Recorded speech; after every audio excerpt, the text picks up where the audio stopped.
தருவாய் தமிழ் மகளே. அக்கா என்னக்கா நீங்க எதை பற்றி பார்த்து நாடும் தாய்தான், நகரமும் நதியும் தாய்தான், மொழியும் தாய்தான், சூழலும் பூமியும் தாய்தான். டிஜிட்டல் போடாம சேர்த்துட்டு வாங்கக்கா. இப்படி எல்லாத்தையும் பெண்ணாக பார்த்து வந்ததை நம்ம எல்லாரும் வீட்டில் இருக்கிற பெண்ணை மதிக்கிறோமா? மதிப்பு எனக்கா இருக்கு, எல்லா இடமும் பிடித்தானே. சரி, இதே ஒரு பெண் ஆட்சியில் வந்தா என்ன செய்வேன்? என்னக்கா கேள்வி இது? வணக்கம் சொல்றேன். அப்ப ஒரு பெண் படிச்சு பெரிய பதவி வரும்போது தானா மரியாதை கல்வியின் அவசியம் பற்றியும் கல்வியின் சிறந்த பெண்களை பற்றியும் பாட போகும். படிக்க வேண்டும் பெண்ணே, அப்பத்தான் பால்மொழியும் ஓடிடும் கண்ணே, சுயமாக சிந்திக்க துணையாகவும் கல்வி, உணவும் கல்வி. படிக்க வேண்டும் பெண்ணே, படிக்க வேண்டும் பெண்ணே. ஆமாம், பால் முழுவதும் ஓடிடும் கண்ணே. ஆமாம், எனக்கு ஒரு சின்ன ஐயம். அந்த காலத்துல எந்த பெண்ணை படிக்க வச்சாங்க? அப்பதான் நாடு நல்லா இருக்கிறாங்க. தம்பி விஜயம்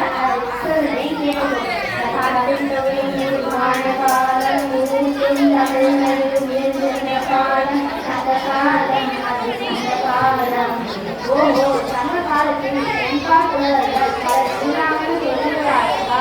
மேலே சொல்லுங்க, நானும் தெரிஞ்சுக்கணும், நான் மக்களும் தெரிஞ்சு வந்திருக்கேன். பெண்பா புலவர்கள் சொன்னாங்க, பெண்ணை பாடி சொன்னாங்க, சூடு போனாங்க, துயரத்தை தீட்டாங்க, ஓடும் தமிழாவை உயரத்தை பெற்றாங்க. பெண்பால் பெண்பால் பெண்பால் புலவர்கள் சொன்னாங்க, பெண்ணுணரை பாடலில் சொன்னாங்க.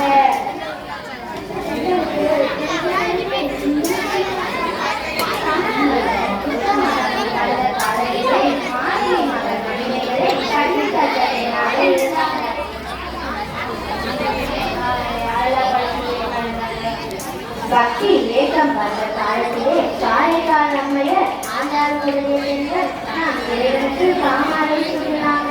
ஆமாக்கா, நானும் கேள்விப்பட்டிருக்கேன். ஆனால் திரும்பவும் எனக்கு ஒரு ஐயம். இவர்கள் பெண்கள் கொஞ்சம் நம்ம நாடுல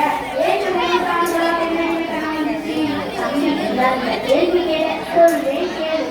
ஆணும் பெண்ணுடைய படிப்பில் சமம் என்று நினைத்தாங்க.